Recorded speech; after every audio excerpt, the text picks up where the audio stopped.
പറഞ്ഞു, ഒരു മനുഷ്യന്റെ സ്വഭാവമാണ് സ്വാധീനിക്കപ്പെടുക എന്ന് പറയുന്നത്. ദൈവത്തിന്റെ വചനത്തിന്റെ അകത്ത് അനേകരെ സ്വാധീനിക്കപ്പെട്ട് തകർന്നു പോയവർ ദൈവവചനത്തിന്റെ അകത്തുണ്ട്. ആമേൻ.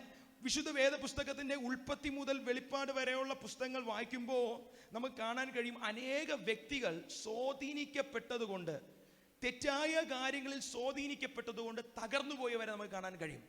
പൈസ അവരെ സ്വാധീനിച്ചതുകൊണ്ട് അവർ തകർന്നു പോയ ഒരു കൂട്ടരെ കാണാൻ കഴിയും. ഒരു സ്ത്രീ നിമിത്തം സ്ത്രീയിൽ സ്വാധീനിക്കപ്പെട്ടതുകൊണ്ട് ജീവിതം നശിച്ചു പോയവരെ നമുക്ക് വേദപുസ്തകത്തിൽ കാണാൻ കഴിയും. മാത്രമല്ല, ഈ സമ്പത്തിനെ കൂടുതൽ ആഗ്രഹിച്ചത് കൊണ്ടും ഈ ലോകത്തിലുള്ള വലിയ ശ്രേഷ്ഠതകളെ മോഹിച്ചത് കൊണ്ട് ആ മോഹം അവരെ സ്വാധീനിച്ച് നശിച്ചു പോയ കുടുംബങ്ങളും കുഞ്ഞുങ്ങളും ദൈവപുസ്തകത്തിന്റെ അകത്ത് എഴുതി വച്ചിട്ടുണ്ട്.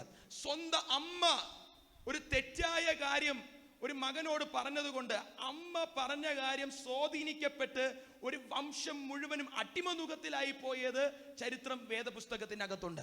അപ്പോൾ നമ്മുടെ ജീവിതത്തിൻ്റെ അകത്ത് ആരാണ് നമ്മെ സ്വാധീനിക്കേണ്ടത് എന്ന് നാം മനസ്സിലാക്കണം. ഇവിടെ അപ്പോസ്തലനായ പത്രോസ് സഭയ്ക്ക് എഴുതി കൊടുക്കുകയാണ്, നാം ഈ ലോകത്ത് ജീവിക്കുമ്പോൾ, ക്രൈസ്തവരായി ജീവിക്കുമ്പോൾ, ക്രിസ്തുവിനെ അനുഗമിച്ച് നാം ജീവിക്കുമ്പോൾ, we should be sober. നാം നിർമ്മതരായിരിക്കണം, നാം സുബോധമുള്ളവരായിരിക്കണം. യാതൊന്നും നമ്മെ സ്വാധീനിക്കരുത്. ആമേൻ. ലോകമായിക്കൊള്ളട്ടെ, പിശാചായിക്കൊള്ളട്ടെ, മോഹമായിക്കൊള്ളട്ടെ, ധനമായിക്കൊള്ളട്ടെ, പണമായിക്കൊള്ളട്ടെ, ശ്രേഷ്ഠതകളായിക്കൊള്ളട്ടെ, പൊസിഷൻ ആയിക്കൊള്ളട്ടെ, വാട്ട് എവർ, അതൊന്നും നമ്മെ സ്വാധീനിക്കരുത്. നാം ഏതെങ്കിലും ഒന്നിൽ സ്വാധീനിക്കപ്പെട്ടാൽ കൃത്യമായി നമ്മുടെ പ്രതിയോഗിയായ ശത്രു നമ്മെ വിഴുങ്ങിക്കളയും. ചില ആഴ്ചകൾ മുമ്പ് ഞാൻ പറഞ്ഞു, നാം എന്തെങ്കിലും വിഴുങ്ങിയിട്ട് അതിനെ ഛർദ്ദിച്ചാൽ പിന്നെ എടുത്ത് കഴിക്കുമോ? ഇല്ല. എന്തുകൊണ്ട്? നാം തിന്നത് ഛർദ്ദിച്ചാൽ അതിൽ നാറ്റമുണ്ട്, അല്ലയോ?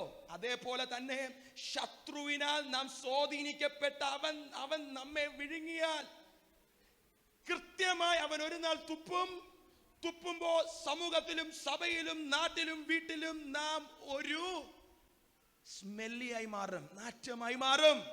ഇത് പത്രോസ് കണ്ടിട്ട് അന്നത്തെ ആദിമ നൂറ്റാണ്ടിലെ ക്രൈസ്തവ സഭയ്ക്ക് എഴുതി കൊടുക്കുകയാണ്, നാം യാതൊന്നിനാലും സ്വാധീനിക്കപ്പെടരുത്.